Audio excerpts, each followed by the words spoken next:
എല്ലാവർക്കും വീഡിയോയിലേക്ക് സ്വാഗതം. അപ്പോൾ ഇന്നെന്ന് വിചാരിച്ച് വിഷുവിൻ്റെ അന്ന് രാത്രി കേട്ടോ, അന്ന് വേറെ വലിയ പരിപാടിയൊന്നും ഇല്ലായിരുന്നു. ഞാനും സാത്തിക്കുട്ടി മാത്രമേ ഉള്ളായിരുന്നു. അമ്മയ്ക്കന്ന് വരാൻ പറ്റിയില്ല. അപ്പം ഞങ്ങൾ പൂത്തിരിയും മത്താപ്പും ഒക്കെ ഞാൻ കൊട്ടിയത്ത് നിന്ന് തലേ ദിവസം മേടിച്ചിട്ട് വന്നിട്ടുണ്ടായിരുന്നു.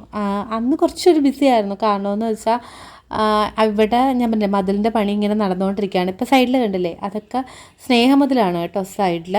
ഇവിടെ ശരിക്കും പറഞ്ഞാൽ കുട്ടികളുടെയും പട്ടികളുടെയും ഒക്കെ ഭയങ്കര ശല്യമാണ്. അന്നേരം ഈ ഗേറ്റും ഈ മതിലും ഇട്ടില്ലെങ്കിൽ അത് ശരിയാവത്തില്ല. കാരണം നമ്മൾ കോമ്പൗണ്ട് തിരിച്ചില്ലെങ്കിൽ എല്ലാവരും ഇങ്ങനെ കയറി വരുവാന്നേ. പ്രത്യേകിച്ച് ഞങ്ങളുടെ ബാക്കിലത്തെ പ്ലോട്ടിനകത്തിൽ കുറേ പിള്ളേർ കളിക്കുന്നുണ്ട്. അപ്പോൾ പലതരം പിള്ളേരാണ്. അപ്പോൾ അവരൊക്കെ നമ്മുടെ പറമ്പിലാണ് വന്ന് നിൽക്കുക എടുക്കുകയൊക്കെ ചെയ്യുന്നത്. അപ്പോൾ എനിക്കത് അത്ര ഇഷ്ടമല്ല. അപ്പോൾ ആദ്യമേ തന്നെ അതുകൊണ്ട് ഞാൻ ആ മതിലിൻ്റെ പണി ഇപ്പം ഏകദേശം തീർന്നു കേട്ടോ. എന്നിട്ട് ഇനി ഗേറ്റിൻ്റെ വർക്കും കൂടെ ഉണ്ട്. ആ ഒരു തിരക്കിൻ്റെ ഇടയിലായിരുന്നു നമ്മുടെ വിഷു. സൺഡേ വിഷു വെച്ചതിൽ ഒരുപാട് എനിക്ക് ഭയങ്കര സന്തോഷം തോന്നി. കാരണം ഈ വീട്ടിൽ വന്നിട്ട് ആദ്യത്തെ വിഷുവാണ്. ആദ്യത്തെ വിഷു, ഓണം, ക്രിസ്മസ് ഇതൊക്കെ നമുക്ക് സ്പെഷ്യലാണല്ലോ. പിന്നെ കാശ് നമ്മുടെ കയ്യിലുണ്ടെങ്കിൽ നമുക്ക് എങ്ങനെ വേണമെങ്കിലും ഏതൊരു ചെറിയ കാര്യങ്ങളും ആഘോഷമാക്കാം. ശരിക്കും പറഞ്ഞാൽ ഇപ്പം നമ്മുടെ നാട്ടിൽ അങ്ങനെയാണല്ലോ, ചെറിയ ആഘോഷങ്ങൾ വരെ ഭയങ്കര ഗ്രാൻഡാകും. എല്ലാവരുടെയും കയ്യിൽ പൈസയുണ്ട്. അപ്പം നമ്മൾ സാധാരണക്കാരായിട്ട് ജീവിക്കുന്നവർക്ക് അങ്ങനെയൊന്നും കാണത്തില്ല. പ്രത്യേകിച്ച് നമ്മൾ ഒറ്റയ്ക്കാവുമ്പം നമ്മൾ അതിൻ്റേതായ രീതിയിൽ സേവ് ചെയ്യണം. രാവിലെ എണീച്ചു, സാത്തിക്കുട്ടിയും കൂടെ വന്നിട്ടുണ്ട്. ഫസ്റ്റ് എൻ്റെ പരിപാടി എന്ന് വിചാരിച്ചതുണ്ട് ഈ തലേ ദിവസം രാത്രി കഴുകി വെച്ചേക്കുന്ന പ്ലേറ്റ്സാണ് കേട്ടോ. അവിടെ ഒരു ഓറഞ്ച് കണക്കത്തൊരു ബേസിൻ കണ്ടോ, അതിനകത്താണ് ഞാൻ എല്ലാ കാര്യങ്ങളും കഴുകി വെക്കുന്നത്. ഇപ്പം 2 പേരെ ഉള്ളെങ്കിൽ പോലും എനിക്ക് തോന്നുന്നു അത്യാവശ്യം നല്ല പാത്രത്തിന് നല്ല ചിലവാണ് കേട്ടോ ഇവിടെ. അന്നേരം ഒരു ബ്ലൂ കളർ ഒരു വലിയൊരു കൊട്ട ഞാൻ മേടിച്ച് ഇപ്പം പാത്രങ്ങളെല്ലാം അതിനകത്ത് കൊള്ളുന്നുണ്ട്. മറ്റേത് അങ്ങനെയല്ല, ആ ഓറഞ്ച് പാത്രത്തിനകത്ത് ജസ്റ്റ് വെച്ചിട്ട് പിന്നെ എവിടെ സ്ലാബിനകത്ത് ഇങ്ങനെ നിരത്തി വെച്ചിട്ട് പിന്നെ അടുത്തത് കഴുകി വെക്കുക, അങ്ങനെയായിരുന്നു കേട്ടോ. അന്നേരം ഇനി കുറച്ച് നേരം നമ്മുടെ സാത്തിക്കുട്ടി രാവിലെ ഇരുത്തി പഠിപ്പിക്കും കേട്ടോ. എനിക്ക് സത്യം പറഞ്ഞാൽ ഇവർക്ക് ട്യൂഷൻ ഇല്ലാത്തതുകൊണ്ട് ഈ സ്കൂളുള്ളപ്പോൾ ഒന്നും എനിക്ക് ശ്രദ്ധിക്കാൻ പറ്റിയിട്ടില്ല. പിന്നെ കുഞ്ഞു പിള്ളേരുള്ള അമ്മമാരൊക്കെ ശ്രദ്ധിക്കേണ്ട ഒരു കാര്യം എന്ന് വെച്ചാൽ അവർ അക്ഷരങ്ങളൊക്കെ പെട്ടെന്ന് മറക്കും, ഭയങ്കര മടിയായിരിക്കും. അന്നേരം നമ്മൾ എല്ലാ ദിവസവും കുറേശ്ശെ വായിപ്പിക്കുക. ഇവർക്ക് സ്റ്റോറി ബുക്കൊക്കെ സ്കൂളിൽ നിന്ന് കൊടുത്തിട്ടുണ്ട് കേട്ടോ. ആ സ്കൂളിൽ എന്നിട്ട് അതൊക്കെ ഇവർ വായിച്ച് പ്രസൻറ്റേഷൻ കണക്ക് മിസ്സിന് അയച്ചു കൊടുക്കണം. അപ്പം വായനയും പഠനവും ഒക്കെ കഴിഞ്ഞിട്ട് ഒന്ന് ഫ്രഷായിട്ടൊന്ന് കുളിച്ച് ആളൊന്ന് സൂപ്പറാവാൻ വേണ്ടി പോയിട്ടുണ്ട്. ആ സമയത്ത് നമുക്ക് ബ്രേക്ക്ഫാസ്റ്റ് ഉണ്ടാക്കാം. ബ്രേക്ക്ഫാസ്റ്റ് ഇവിടെ കോമൺ ആയിട്ട് എപ്പോഴുള്ള ബ്രേക്ക്ഫാസ്റ്റ് എന്ന് വെച്ചാൽ തട്ടുദോശ. ആ ദോശയുടെ ഒരു മയമാണ് അവർക്ക് ഏറ്റവും ഫേവറേറ്റ്. അത് ഇവിടെ അപ്പം എന്ന് പറഞ്ഞ സംഭവം ഉണ്ടാക്കാറില്ല. പുട്ട് ഞാൻ ഇതുവരെ ഉണ്ടാക്കിയിട്ടില്ല. ഇടിയപ്പം അമ്മ വീട്ടിൽ നിന്ന് ഉണ്ടാക്കി ഞങ്ങൾക്ക് കൊണ്ടുവരും. അങ്ങനെ അല്ലാണ്ട് അതും ഉണ്ടാക്കിയിട്ടില്ല. പിന്നെ ചപ്പാത്തി ഉള്ളൂ എനിക്ക് തോന്നുന്നു വേറെ ബ്രേക്ക്ഫാസ്റ്റ് എന്ന രീതിയിൽ ഉണ്ടാക്കുന്നത്. ഇത് നമ്മുടെ സാത്തിക്കുട്ടിയുടെ പ്ലേറ്റാണ് കേട്ടോ. ഇതെനിക്ക് ഭയങ്കര ഇഷ്ടപ്പെട്ടെ. ഇങ്ങനെ കുഞ്ഞു കാർട്ടൂൺസിൻ്റെ പ്ലേറ്റും അത് ഇതുമൊക്കെ. ഇതിൻ്റെ വലിയൊരു പ്ലേറ്റ് ഞാൻ മേടിച്ചിട്ടുണ്ടായിരുന്നു. പക്ഷേ ഇത് ഞാൻ മുകളിലും കണ്ട് എവിടെയോ വെച്ചേക്കുവാണ്. അതിന് ഭയങ്കര വെയിറ്റും അതിങ്ങനെ നമുക്ക് ഹാൻഡിൽ ചെയ്യാനില്ലേ, നമുക്ക് എല്ലാ ദിവസവും ഇങ്ങനെ ഹാൻഡിൽ ചെയ്യാൻ ഭയങ്കര പാടാണ്. അന്നേരം ഇതാണ് തട്ടുദോശ. ഇങ്ങനത്തെ ഒരു 3-4 തവണ ഉണ്ടാക്കുന്ന ദോശയാണ് സാത്തിക്കുട്ടിയുടെ രാവിലത്തെ ബ്രേക്ക്ഫാസ്റ്റ്. ഇതിൻ്റെ ഇടയിൽ ഞാൻ അവളെ ഹോസ്പിറ്റലിലൊക്കെ കൊണ്ടുപോയി കാണിച്ചു കേട്ടോ. അവൾക്ക് അത്യാവശ്യം വിശപ്പിൻ്റെ അസുഖവും പിന്നെ ഇടയ്ക്കിടയ്ക്ക് ടോയ്ലറ്റിൽ പോകുന്നൊരു ഹാബിറ്റും ഉണ്ട്. അപ്പോൾ ഇത് രണ്ടും കണ്ടപ്പോൾ എനിക്ക് സത്യം പറഞ്ഞാൽ പേടിയായി. ഇനിയിപ്പം ഈ കൊച്ചുങ്ങൾക്ക് ഡയബറ്റിക് വരും, അല്ലെങ്കിൽ അവർക്ക് ഈ തൈറോയ്ഡ് ഉണ്ടെങ്കിൽ അങ്ങനെയൊക്കെ ഇടയ്ക്ക് വെച്ച് കൊണ്ട് കാണിച്ചിട്ടുണ്ടായിരുന്നു. ഇത് ഞങ്ങളുടെ അവിടുത്തെ വയനാട് മാർക്കറ്റിൽ പോകുമ്പോഴാണ് നല്ല ഫ്രഷ് ചീരയൊക്കെ കിട്ടുന്നത്. അപ്പോൾ ചീരയും മീനും ഒക്കെ ഞാൻ മേടിച്ച് വെക്കും. അതായത് ഒരാഴ്ച മിക്കവാറും ഞാൻ സാറ്റർഡേയ്സിലായിരിക്കും മാർക്കറ്റിൽ പോകുന്നത്. എന്നിട്ട് ഒരാഴ്ചത്തേക്കുള്ള ഫിഷ് മേടിച്ച് കൊണ്ടുവന്ന് ഫ്രിഡ്ജിൽ കട്ട് ചെയ്ത് ക്ലീൻ ചെയ്ത് വെക്കും. അല്ലെങ്കിൽ നമുക്ക് വർക്കിംഗ് ആണെങ്കിൽ നമുക്ക് ഭയങ്കര പാടാണ്. ഇത് അവിടെ നിന്ന് വിഷുക്കണി മേടിച്ചുകൊണ്ട് വന്നതാണ് കേട്ടോ. ആ വിഷുക്കണിയല്ല, ഇത് ശരിക്കും പറഞ്ഞാൽ വിഷുവിന് മുമ്പേ ഉള്ളൊരു വീഡിയോ ക്ലിപ്പാണ്. ഞാൻ അന്നേരം ആഡ് ചെയ്യാൻ വേണ്ടി മറന്നുപോയി. അപ്പോൾ ഇതിൻ്റെ കൂട്ടത്തിൽ ആഡ് ചെയ്യാമെന്ന് വിചാരിച്ചു. ഇത് നല്ല ഫ്രഷ് ചീര കാണുമ്പോൾ കുറച്ച് വാടിയിരിക്കുന്നെങ്കിലും നമ്മുടെ മാർക്കറ്റിൽ നിന്ന് കിട്ടുന്നത് നല്ല കേട്ടോ. വയനാട് മാർക്കറ്റിൽ നിന്ന് എല്ലാം മുട്ട, തൈര് എല്ലാം വീടുകളിൽ ഉണ്ടാക്കിക്കൊണ്ട് വന്നിട്ട് നമുക്ക് കഴിക്കാൻ പറ്റിയ കാര്യങ്ങളൊക്കെയാണ്. ഇനി ആദ്യം തന്നെ മീൻ വെട്ടി തുടങ്ങുന്നതിന് മുമ്പ് ഞാൻ അരി കഴുകി കുക്കറിലിടും.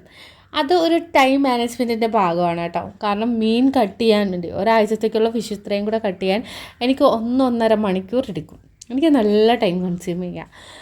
അന്നേരത്തേക്ക് നമ്മൾ ഇത് കുക്കറിനകത്ത് വെച്ച് കഴിയുമ്പം സാത്തിക്കുട്ടി കുക്കറിൻ്റെ വിസിൽ കേട്ട് കഴിയുമ്പോൾ ഓഫ് ചെയ്തോളും. അന്നേരം അതങ്ങ് സെറ്റാവും. പിന്നെ കുറച്ചൊരു 10-15-20 മിനിറ്റ് കഴിഞ്ഞിട്ടല്ലേ കുക്കറിൻ്റെ ആ വെട്ട് വീഴത്തുള്ളൂ. അന്നേരം ചോറാവും. അതല്ല നമ്മൾ മീൻ വെട്ടിയിട്ട് ചോറാക്കാൻ നിന്ന് കഴിഞ്ഞാൽ ഒരുപാട് സമയം പോകുന്നേ. പിന്നെ അത് കഴുകി, അത് മാത്രമല്ല മീനൊക്കെ വെട്ടിക്കഴിയുമ്പോൾ നമ്മളാകെ കൂടി അങ്ങ് മുഷിയും. പിന്നെ കുളിച്ച് ഒന്ന് ഫ്രഷ് ആവണം, ടബ്ബ് മൊത്തം കഴുകണം, അങ്ങനെയൊക്കെ. അപ്പം ഇന്നെനിക്ക് കിട്ടിയെന്ന് വിചാരിച്ചപ്പോൾ അതുപോലെ ഞാൻ കക്ക വയനാട് ചന്തയിൽ ചെല്ലുമ്പോഴാണ് ഞാൻ കക്കയൊക്കെ മേടിക്കുന്നത്. അവിടെ നല്ല കക്ക എപ്പോഴും ഫ്രഷായിട്ട് കിട്ടും. പിന്നെ ദാണ്ട ഈ ഒരു മീനാണ്, ഈ മീനിൻ്റെ പേര് ഞാൻ മറന്നു കേട്ടോ. അന്നേരം ചൂരയാണെന്ന് തോന്നുന്നു, കുഞ്ഞു ചൂര മീൻ, പിന്നെ വേറെ ഏതോ കുഞ്ഞു കുഞ്ഞു മീനുകൾ. അപ്പം അതെല്ലാം കൂടെയാണ് കിട്ടിയിരിക്കുന്നത്. ഇനി നമ്മുടെ കട്ടിങ് പരിപാടി അങ്ങ് തുടങ്ങി. അപ്പം ഈ സമയം ഇവിടെ ജോലിക്കാർ നിൽക്കുന്ന ഒരു സമയം കൂടെ ആയിരുന്നു. അപ്പോഴത്തേക്ക് അച്ഛനും അമ്മയും അങ്ങ് വരും. ഇവിടെ എന്തെങ്കിലും പണി ജോലിക്കാരെ നിർത്തി പണി ഉള്ള സമയമാണെങ്കിൽ അച്ഛനും അമ്മയും രാവിലെ വരും. എന്നിട്ട് എന്ന് വെച്ചാൽ എനിക്കെല്ലാം ജോലിയും അവരെ ഹാൻഡിലിങ്ങും എല്ലാം കൂടെ നടക്കത്തില്ലല്ലോ. അന്നേരം അവരുടെ കാര്യം അങ്ങ് നോക്കും. അവർക്ക് കുടിക്കാനുള്ള വെള്ളം കൂടുതൽ ഐസ് വാട്ടർ കേട്ടോ അവർ യൂസ് ചെയ്യുന്നത്. അപ്പം ഞാനാണെങ്കിൽ ഫ്രിഡ്ജിനകത്ത് ഐസ് വാട്ടർ നിന്ന് സംഭവം വെക്കാറേ ഇല്ല. അന്നേരം ഫ്രീസറിൽ അന്നേരം തന്നെ വെള്ളം എടുത്ത് വെക്കുക. കുറച്ചും കൂടെ ഒരു അരമണിക്കൂർ കഴിയുമ്പം അവർക്ക് എടുത്ത് കൊടുക്കുക, അങ്ങനെയാണ്. അപ്പോൾ അവർ ഇടയ്ക്കിടയ്ക്ക് ഓരോന്ന് ചോദിക്കും. പിന്നെ എന്തെങ്കിലും ആവശ്യമുള്ള സാധനങ്ങൾ മേടിക്കാൻ അങ്ങനെയൊക്കെ ഉള്ള സമയമെന്ന് വിചാരിച്ചാൽ ആരെങ്കിലും നമ്മുടെ കൂടെ വേണം കേട്ടോ. എത്ര ഒറ്റയ്ക്ക് ഈ പണി നടക്കുന്ന ഒരു സമയത്ത് നമുക്ക് ആളെ സഹായം വളരെ ഇമ്പോർട്ടൻ്റ് ആണ്. പിന്നെ എനിക്കെപ്പോഴും ഡിപ്പെൻഡബിൾ ആണെന്ന് തോന്നുന്ന ഒരു കാര്യമെന്ന് വിചാരിച്ചാൽ സാത്തിക്കുട്ടിയെ ഇപ്പോൾ നമുക്കൊരു പെട്ടെന്ന് എവിടെയെങ്കിലും പോകണമെങ്കിൽ ആക്കിയിട്ട് പോകാൻ. ഇപ്പോൾ വീടുണ്ടോണ്ട് എനിക്ക് വലിയ പ്രശ്നമൊന്നുമില്ല, ഞാൻ അവളെ ആക്കിയിട്ട് പോകും. പിന്നെ ഇവളെ കൊണ്ട് എല്ലാ പ്രാവശ്യം ഷോപ്പിങ്ങിന് കൊണ്ടുപോകുന്നത് എക്കണോമിക്കലി ഒട്ടും നല്ലതല്ല കേട്ടോ. അപ്പോൾ നമ്മുടെ മീനൊക്കെ വെട്ടിക്കഴിഞ്ഞതിന് ശേഷം ഞാൻ നോക്കിയപ്പോൾ അരിയൊക്കെ അങ്ങ് സെറ്റായി. ഇതിന് മുമ്പ് ടബ്ബ് കഴുകലായിരുന്നു. ആ സമയം ഞാൻ പറഞ്ഞില്ലേ, ഞാൻ ഒറ്റയ്ക്ക് വീഡിയോ ഒക്കെ എടുക്കുന്നത്. ശരിക്കും പറഞ്ഞാൽ എടുത്തു തരാനോ അങ്ങനെ ഇത് ചെയ്യാനൊന്നും ആരുമില്ല. സാത്തിനെ കുറേയൊക്കെ നിർബന്ധിച്ചിട്ട് കാര്യമൊന്നുമില്ല, അവൾക്ക് പറ്റത്തില്ലെന്നൊക്കെ ചില സമയം പറയും. അപ്പം നമ്മൾ ഇന്നത്തെ മെനു എന്ന് വെച്ചാൽ സാമ്പാറും മീൻ വറുത്തതുമാണ് കേട്ടോ. സാമ്പാറും ഇതിൻ്റെ ഇടയിൽ ഞാൻ ഉണ്ടാക്കി, പക്ഷേ ഞാൻ എൻ്റെ വീഡിയോ എടുക്കാൻ വേണ്ടി വിട്ടുപോയി. അപ്പം നമ്മുടെ വിനീത് ശ്രീനിവാസൻ്റെ ഇൻ്റർവ്യൂ ഒക്കെ കണ്ടിട്ട് ശരിക്കും ഉണ്ടല്ലോ നമ്മൾ ഹാപ്പി ആയിരിക്കും. ഏറ്റവും വലിയ ടിപ്പെന്ന് വിചാരിച്ചാൽ ഭയങ്കര കോമഡി പ്രോഗ്രാംസ്, ഇത് കണക്ക് ഹ്യൂമറസ് ആയിട്ടുള്ള ആൾക്കാരുടെ ഇൻ്റർവ്യൂസ്, ഇതൊക്കെ കണ്ടു കഴിയുമ്പം നമ്മുടെ മൈൻഡ് റിലാക്സ് ചെയ്യുന്ന ഒരു രീതിയാണ്. പിന്നെ എനിക്ക് കുറേ കാര്യത്തിൽ, അതായത് കുറേ അഡിക്ഷൻസ് ഉണ്ടായിരുന്നു. എനിക്ക് വർക്ക് ചെയ്യുന്ന സമയത്ത് ഞാൻ പറഞ്ഞില്ല, എനിക്ക് നൈറ്റ് ഷിഫ്റ്റാണ് ജോലി. അപ്പോൾ ആ ഒരു സമയത്ത് എൻ്റെ ഏറ്റവും വലിയ അഡിക്ഷൻ സ്നാക്സ് ആയിരുന്നു. ഈയിടെയായിട്ട് ഞാൻ സ്നാക്സ് മേടിക്കാറേ ഇല്ല. കറക്റ്റ് മേടിക്കുന്നതെന്ന് വെച്ചാൽ മോൾക്ക് സ്കൂളിൽ കൊണ്ടുവന്നത്. എന്നിട്ട് അതെല്ലാം ഞാനിങ്ങനെ അവോയ്ഡ് ചെയ്യും. എങ്ങനെ നമ്മുടെ അഡിക്ഷൻസിനെ നമുക്ക് അവോയ്ഡ് ചെയ്ത് നമുക്ക് ആ അഡിക്ഷൻസിൽ നിന്നൊക്കെ മാറാമെന്നുള്ള വീഡിയോ ഞാൻ വേറെ ആയിട്ട് ഒരു സെപ്പറേറ്റ് വീഡിയോ ആയിട്ട് തന്നെ ചെയ്യാൻ വേണ്ടി. എൻ്റെ ജീവിതത്തിൽ എന്ന് പറയുമ്പോൾ ഈ ഇടയ്ക്ക് വെച്ച് ഏറ്റവും വലിയ എനിക്കൊരു ചാലഞ്ച് എന്ന് വെച്ചാൽ ചിന്തകളിൽ അഡിക്ഷൻ ആവുക. അങ്ങനെ വന്നു കഴിയുമ്പോൾ ഭയങ്കര പാടാണ്. നമ്മളിപ്പോൾ എപ്പോഴും ഇങ്ങനെ ഫുൾ ടൈം ചിന്തിച്ചുകൊണ്ടേ ഇരിക്കുക. എസ്പെഷ്യലി പഠിക്കുന്ന പിള്ളേർ, നമ്മളെന്തെങ്കിലും എക്സാമിനൊക്കെ പ്രിപ്പയർ ചെയ്യുമ്പോൾ കിട്ടാറുണ്ട് 2-3 വട്ടം വരുമ്പം, അങ്ങനത്തെ കാര്യങ്ങൾ. അപ്പോൾ അതിൽ നിന്നൊക്കെ റിലാക്സ് ചെയ്യാൻ വേണ്ടി, അല്ലെങ്കിൽ അതിൽ നിന്ന് ഒരു റിലീഫ് ആവാൻ വേണ്ടി നമ്മുടെ മനസ്സിനെ എപ്പോഴും എൻഗേജ് ചെയ്തുകൊണ്ടിരിക്കുക എന്ന് വിചാരിച്ചാൽ അതാണ് ഏറ്റവും വലിയ മാർഗം. അന്നേരം ഞാൻ ഇതേ കണക്ക് അടുക്കളയിൽ കുക്ക് ചെയ്യുക, ഇതെനിക്ക് ക്ലീനിങ്, ഇങ്ങനെ വലിയ കൊട്ടകൾ ഞാൻ അടുക്കളയിൽ ഫുള്ള് നിരത്തിയിട്ടുണ്ട് കേട്ടോ.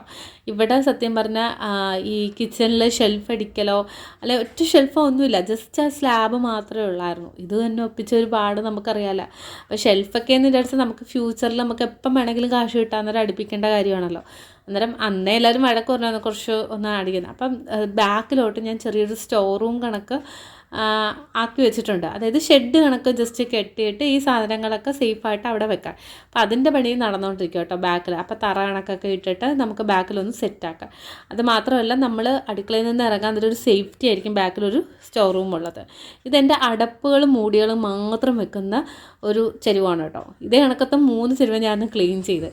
അതുപോലെ തന്നെ നമ്മുടെ അടുക്കളയിലൊക്കെ ഒരുപാട് പൊടി പിടിച്ചിരിക്കുന്ന സാധനങ്ങളൊക്കെ ഏതെങ്കിലും ഒരു ദിവസം അത് മാത്രം ക്ലീൻ ചെയ്യുക. എല്ലാം കൂടെ ക്ലീൻ ചെയ്യാൻ നിന്നാൽ നമ്മളൊരു പരുവം. ഞാൻ എപ്പോഴും ശ്രദ്ധിക്കേണ്ടത്, ഇപ്പം ഒരു ഇത് കണക്കെ ആണെങ്കിൽ അത് മാത്രം ക്ലീൻ ചെയ്യുക. അപ്പോൾ ക്ലീൻ ചെയ്യലും പരിപാടിയൊക്കെ കഴിഞ്ഞതിന് ശേഷം ഞങ്ങൾ കുറച്ച് പാസ്ത ഉണ്ടാക്കി.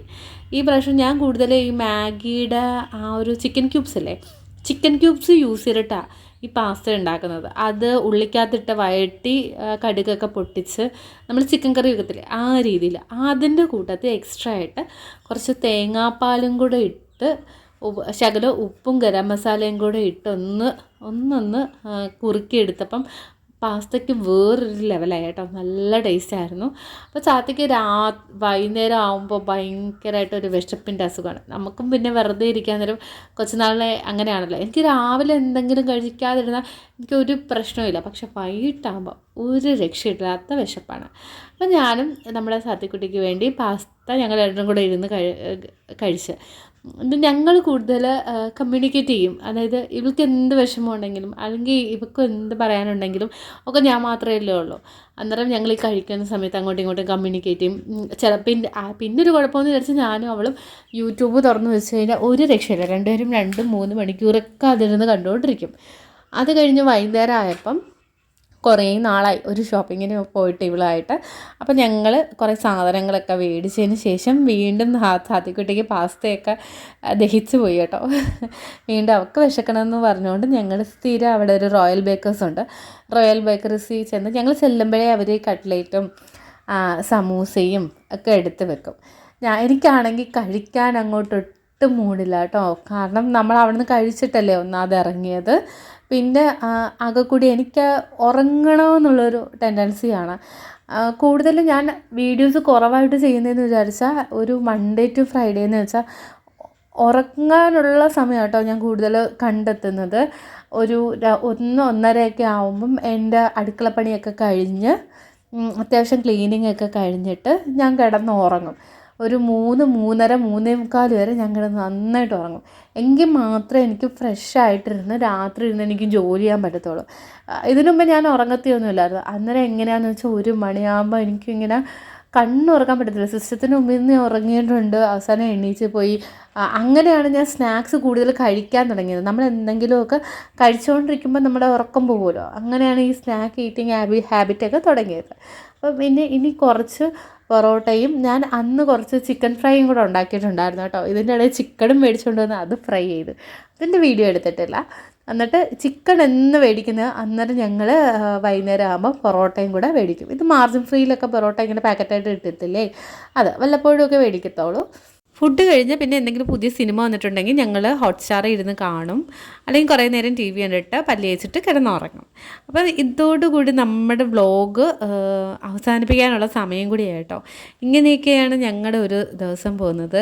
ഇതേ കണക്ക് മനസ്സിന് ഇഷ്ടപ്പെട്ട ഫുഡ്, പിന്നെ കുറേ നേരം ഇരുന്ന് പഠിക്കുക, പിന്നെ കുറേ നേരം ഇരുന്ന് കളിക്കുക, കറങ്ങാൻ പോവുക.